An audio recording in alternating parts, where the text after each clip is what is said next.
So hi అందరికీ. ఈ case గురించి విన్న తర్వాత నాకైతే చాలా బాధ అనిపించింది అండ్ మన సిస్టమ్ పైన కూడా కొంచెం కోపం కూడా వచ్చింది. అండ్ మీలో చాలామందికి ఆల్రెడీ ఈ కేసు గురించి తెలిసే ఉంటుంది. సో తెలియని వాళ్ళకి చెప్తున్న ఒక్కసారి వినండి.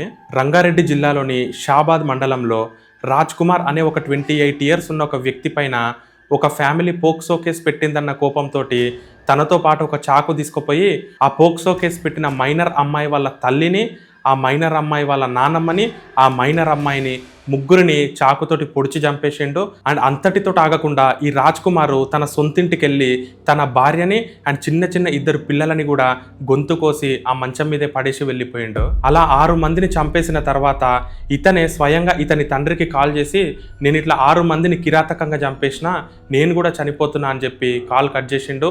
తర్వాత ఆ తండ్రి ఇతనికి ఎన్నిసార్లు కాల్ చేసినా స్విచ్ ఆఫ్ వచ్చింది. సో వెంటనే ఆ ఫాదర్ భయపడిపోయి ఈ విషయాన్ని షాబాద్ పోలీసులకు ఇన్ఫార్మ్ చేస్తే ఆ పోలీసులు అతను చెప్పిన లొకేషన్కి వెళ్ళి చూస్తే అక్కడ నిజంగానే 6 మంది రక్తపు మడుగులో పడిపోయి చనిపోయి కనిపించారు. ఈ వీడియోలో ప్రతి ఒక్కటి మనం డీటెయిల్గా తెలుసుకుందాం. ఈ కేసు ఎక్కడి నుంచి మొదలైంది అండ్ దీంట్లో ఎవరెవరి ఇన్వాల్వ్మెంట్ ఉంది అండ్ ఇక్కడ మన సిస్టమ్ చేసిన తప్పేంటి అనే డీటెయిల్స్ కూడా క్లియర్గా ఈ వీడియోలో తెలుసుకుందాం.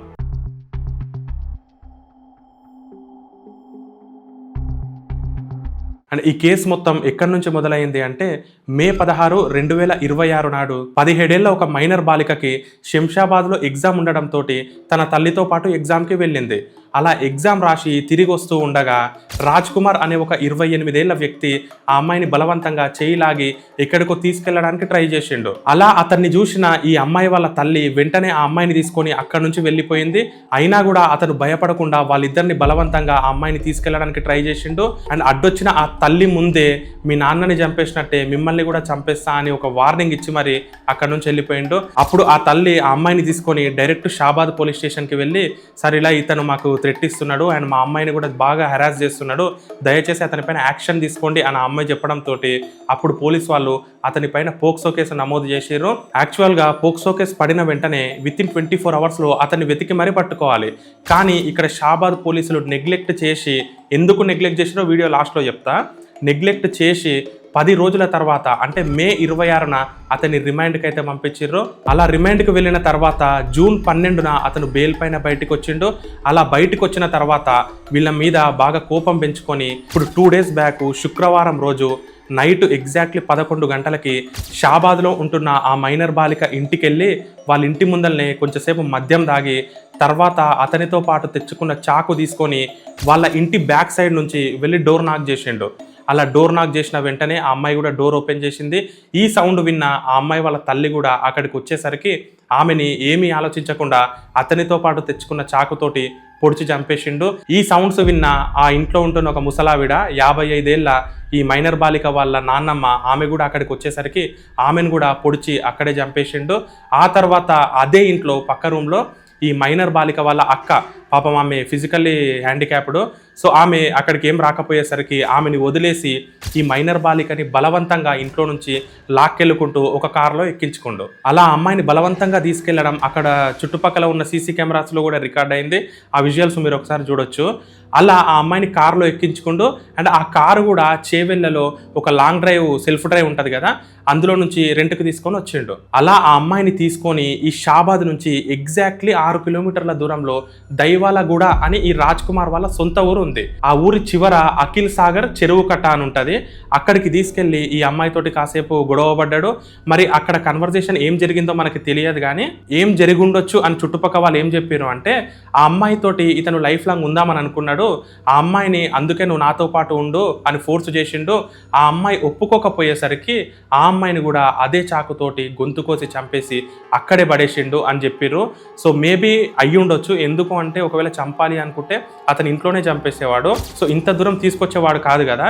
ఆ మైనర్ బాలికని కూడా చంపేసి ఆ చెరువు కట్ట నుంచి ఎగ్జాక్ట్లీ 250 మీటర్స్ దూరంలో ఈ రాజ్ కుమార్ వాళ్ళ సొంత ఇల్లు ఉంది. ఇతను 2018లో సరిత అనే ఒక అమ్మాయిని, అంటే ఇతనికంటే 5 years ఎక్కువనేనంట అమ్మాయి, కొన్ని లవ్ మ్యారేజ్ అయితే చేసుకున్నాడు అండ్ వీళ్ళకి 2 పిల్లలు కూడా ఉన్నారు. అక్కడికి వెళ్ళి తన భార్య ఎప్పుడైతే ఈ పోక్సో కేసు పడిందో అప్పటి నుంచి తన్ని దూరం పెట్టేసింది. తరచూ వీళ్ళిద్దరి మధ్యలో గొడవలు కూడా అయ్యేటివి. ఆ కోపంతో తన భార్యని కూడా అదే చాకుతోటి గొంతుకోసి పడేసిండు అండ్ అదే ఇంట్లో బెడ్ పైన పడుకొని ఉన్న చిన్న చిన్న పిల్లలు 3 ఇయర్స్ 4 ఇయర్సే ఆ అబ్బాయి వాళ్ళది కూడా గొంతు కోసేసి ఆ ముగ్గురిని ఆ మంచం మీద పడేసి మళ్ళీ బయటికి వచ్చేసి అప్పుడు ఇతనే స్వయంగా వాళ్ళ ఫాదర్కి కాల్ చేసి, నాన్న నేను ఇట్లా 6 మందిని చంపేసిన, నేను కూడా చనిపోతున్నా అని చెప్పి కాల్ కట్ చేసిండు. తర్వాత ఆ ఫాదర్ ఎన్నిసార్లు కాల్ చేసినా ఆ ఫోన్ స్విచ్ ఆఫ్ వచ్చింది. సో వెంటనే ఆ ఫాదరు షాబాద్ పోలీసులకు ఇన్ఫార్మ్ చేస్తే వాళ్ళు అక్కడికి వచ్చి చూసేలోపే ఆ 6 మంది రక్తపు మడుగులో చనిపోయి కనిపించారు. అంటే ఈ న్యూస్ కూడా నైట్కి నైటే సెన్సేషన్ అయింది. ఆల్మోస్ట్ ఇప్పుడు ఇండియా మొత్తం తెలిసిపోయింది. ఇది తెలిసిన వెంటనే ఎందరో పొలిటీషియన్స్ కానీ సోషల్ యాక్టివిస్ట్ కానీ దారుణమైన సంఘటన షాబాద్లో ఈరోజు జరిగిన సంఘటన ఏదైతే ఉందో నిజంగా కూడా అందరం కూడా కలత చెందే దరిద్రమైన వార్త. ఆ రోడ్డు పైకి వచ్చేసి ధర్నాలు కూడా చేయడం మొదలుపెట్టారు. ఇది మెయిన్గా పోలీసు నెగ్లిజెన్స్ వల్లనే అయ్యిందని కూడా అంటున్నారు. సో స్టార్టింగ్లో చెప్పినా కదా పోలీస్ వాళ్ళ నెగ్లిజెన్స్ ఎందుకు ఉంది అని. సో ఇప్పుడు చెప్తా చూడండి. ఈ ఇన్సిడెంట్ ఎప్పుడైతే అయ్యిందో తెలుగు స్క్రైబ్ న్యూస్ మీడియా తెలుసు కదా, వాళ్ళ రిపోర్ట్స్ ప్రకారం ఈ రాజ్ కుమార్ అనే వ్యక్తి ఆ స్టేషన్ ఎస్ఐకి ఒక లార్జ్ అమౌంట్ ఆఫ్ డబ్బులు అయితే ఇచ్చిందంట. అందుకోసం ఎప్పుడైతే వీళ్ళు పోక్సో కేసు అతని మీద పెట్టిర్రో యాక్చువల్గా అతను చేసే పనులకి మినిమం 10 సంవత్సరాల నుంచి 20 సంవత్సరాల వరకు జైలు పడాలి. కానీ చిన్న చిన్న సెక్షన్లు యాడ్ చేసి లెస్ దెన్ 7 ఇయర్స్ అంటే 7 సంవత్సరాల లోపు పడే శిక్షలు మాత్రమే అతని పైన వేసిర్రో. అందుకోసం అతను ఒక అడ్వకేట్ని పెట్టుకునేసరికి ఇలాంటి సెక్షన్స్ ఉన్నాయని కోర్టు ముందర చెప్పేసరికి అతనికి బెయిల్ కూడా తొందరగా ఇచ్చేసారు. సో యాక్చువల్గా అక్కడ శిక్షన్లు కనుక పెద్దవి ఉండుంటే బెయిల్ రావడం అతనికి చాలా కష్టం అయ్యేది. అతను బయటకు వచ్చేవాడు కాదు అండ్ ఇలా 6 మంది ప్రాణాలు కూడా పోయేటివి కాదు. అంతేకాకుండా ఈ మైనర్ బాలిక వాళ్ళ తల్లి ఆల్మోస్ట్ ఈ ఇన్సిడెంట్ జరిగాక 2-3 మంత్స్ నుంచి ఎన్నోసార్లు పోలీస్ స్టేషన్కి వెళ్ళి, సార్ ఇలా ఈ అబ్బాయి మమ్మల్ని చాలా హెరాస్ చేస్తున్నాడు, మమ్మల్ని చాలా ఇబ్బంది పెడుతున్నాడు, దయచేసి మీరు కొంచెం అతని పైన యాక్షన్ తీసుకోండి అని చాలాసార్లు చెప్పిరంట. కానీ పోలీస్ వాళ్ళు ఎలాంటి యాక్షన్ తీసుకోలేదంట. ఇవన్నీ విషయాలు ఆ మైనర్ బాలిక వాళ్ళ మేనమామనే ఇప్పుడు మీడియా ముందుకు వచ్చి చెప్తున్నాడు. సో ఇవన్నీ తెలిసిన వెంటనే అక్కడి సిపి ఎస్ఐని సిఐని అయితే సస్పెండ్ చేసిండు. అక్కడ వాళ్ళ తప్పు నిజంగానే లేకపోయి ఉంటే సిపి అలాంటి యాక్షన్ తీసుకునేవాడు కాదు కదా. సో వాళ్ళని సస్పెండ్ చేసిండు అంటే ఖచ్చితంగా వాళ్ళ ఇన్వాల్వ్మెంట్ అండ్ వాళ్ళ నెగ్లిజెన్సీ ఉంది కాబట్టి వాళ్ళని అయితే సస్పెండ్ చేసిండు. అంతేకాకుండా ఈ రాజ్ కుమార్ అనే వ్యక్తి పైన ఆల్రెడీ 2-3 ఎఫ్ఐఆర్లు ఉన్నాయంట. ఇతని పైన చాలా మంది కంప్లైంట్ కూడా చేసిరంట. సో ఇప్పుడు పోలీసుల ముందున్న పెద్ద ఛాలెంజ్ ఏంటి అంటే, ఇతను ఎప్పుడైతే వాళ్ళ నాన్నకి ఈ ఇన్ఫర్మేషన్ మొత్తం ఇచ్చి ఫోన్ స్విచ్ ఆఫ్ చేసుకుంటో అప్పటి నుంచి ఈ రాజ్ కుమార్ అనే వ్యక్తి గురించి ఎలాంటి ఇన్ఫర్మేషన్ కూడా తెలియలేదు. పోలీస్ వాళ్ళు ఎన్నో చోట్ల ఇతని గురించి ఎంక్వైరీ చేశారు కానీ ఒక్క ఇన్ఫర్మేషన్ కూడా తెలియలేదు. అందుకోసమే పోలీస్ వాళ్ళు ఎవరన్నా ఇతని గురించి ఇన్ఫర్మేషన్ ఇస్తే అంటే ఇతని ఆచూకీ కనుక చెప్తే వాళ్ళకి 2 లక్షల వరకు రివార్డు కూడా ఇస్తామని అనౌన్స్మెంట్ అయితే ఇచ్చారు. సో మొత్తానికైతే ఇతని కేసు అక్కడి నుంచి మొదలయ్యి ఇట్లా 6 మందిని అయితే చంపే వరకు తీసుకొచ్చింది. మేబీ పోలీస్ వాళ్ళు కనుక వాళ్ళు చెప్పినప్పుడే యాక్షన్ తీసుకొని ఉంటే మేబీ ఈ 6 మంది బతికే వాళ్ళేమో. అండ్ ఆ అడ్వకేట్ పైన కూడా నాకు స్టార్టింగ్లో చాలా కోపం వచ్చింది. ఎందుకంటే ఇలాంటి క్రిమినల్స్కి బెయిల్ ఇప్పించేటప్పుడు కొంచెం కూడా హ్యుమానిటీ పరంగా ఆలోచించరా అని. కానీ తర్వాత నాకు తెలిసిన విషయం ఏంటి అంటే, ఇతని పైన చిన్న చిన్న సెక్షన్స్ యాడ్ చేశారు కాబట్టి అతను డైరెక్ట్ ఒక అడ్వకేట్ని పట్టుకుంటే ఇది చిన్న చిన్న కేసెసే, ఇతను ఇన్నోసెంటే ఉన్నట్టున్నాడు అని అనుకొని అతనికి బెయిల్ తీసుకొచ్చిండంట. అంతే తప్ప వాళ్ళు పెద్ద అమౌంట్ తీసుకొని చేసింది అయితే ఏం లేదని నాకు రీసెంట్గానే తెలిసింది. సో అలా వితిన్ 1 అవర్లోనే 6 మందిని అతి కిరాతకంగా చంపి పారిపోయిండు. మరి అతను ఎలా పట్టుకుంటారో ఎప్పుడు పట్టుకుంటారో చూడాలి.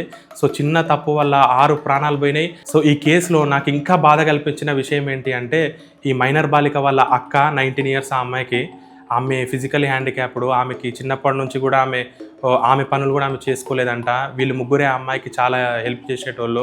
సో ఇప్పుడు ఆమెను చూసుకోవడానికి కూడా ఎవ్వరు కూడా లేరు అండ్ ఎవరు కూడా ముందుకు రావడానికి కూడా ఇంట్రెస్ట్ కూడా చూపియారు నాకు తెలిసి. ఎందుకంటే సొంత వాళ్ళే లేనప్పుడు బయట వాళ్ళు చూపిస్తారన్న నమ్మకం కూడా నాకు లేదు. సో పాపం ఇప్పుడు ఆ అమ్మాయి పరిస్థితి ఏందో ఏమో. పాపం కుటుంబ సభ్యులు లేని అన్న లోటు ఆమెకి నిజంగా ఎవరు తీర్చలేరు కూడా. అండ్ ఇక్కడ నా పర్సనల్ ఒపీనియన్ కూడా షేర్ చేస్తున్నా, ఒకసారి గమనించండి. ఒకవేళ అతను దొరికినా కూడా అతను కనుక బాగా డబ్బులు ఒక అడ్వకేట్కి ఇప్పించి అతను కనుక కేసుని వాదిస్తే ఖచ్చితంగా అతను హ్యాపీగా బయటికి వచ్చేస్తాడు. ఎందుకంటే ఎలాంటి కేసులో అయినా కోర్టుకి కావాల్సింది ఆధారాలు, ఎవిడెన్సెస్. ఏ ఎమోషన్ పనికిరాదు, ఏ రియాలిటీ కూడా చూపించినా నమ్మరు, ఎవిడెన్సెసే. కాబట్టి అతను చంపుతుంటే ఎవరు చూడలేదు, అందుకే అతను చంపలేదు అని కనుక అడ్వకేట్ వాదిస్తే ఖచ్చితంగా అతను హ్యాపీగా బయటికి వచ్చి మంచిగా ఇంకొక 5-6 మందిని కూడా చంపేస్తాడు. అందుకని వీలైనంత తొందరగా అతను దొరికిన వెంటనే ఎవరికి తెలియకుండా ఎన్కౌంటర్ చేస్తారా లేదా చంపి ఎక్కడన్నా పడేస్తారా మీ ఇష్టం. కానీ ఖచ్చితంగా అతనికి సొసైటీలో బతికే హక్కు అయితే లేదు. అతన్ని చంపిన ఏ హ్యూమన్ రైట్స్ కమిషన్ కూడా ముందుకు రాదు. ఎందుకంటే అతను చేసిన పని అలాంటిది. సో దయచేసి అతన్ని పట్టుకునే ఆఫీసర్లకు చెప్తున్నాం, అతనికి 1% కూడా బ్రతికే హక్కు అయితే లేదు. సో అతనికి డెత్ పెనాల్టీ ఇచ్చి చంపేస్తారా, చూద్దాం ఏం జరుగుతుందో. సో ఈ కేసు గురించి ఎలాంటి అప్డేట్ వచ్చినా నెక్స్ట్ వీడియోలో పెడతా. సో ఇదండి షాబాద్లో జరిగిన ఒక దారుణమైన కేసు డీటెయిల్స్.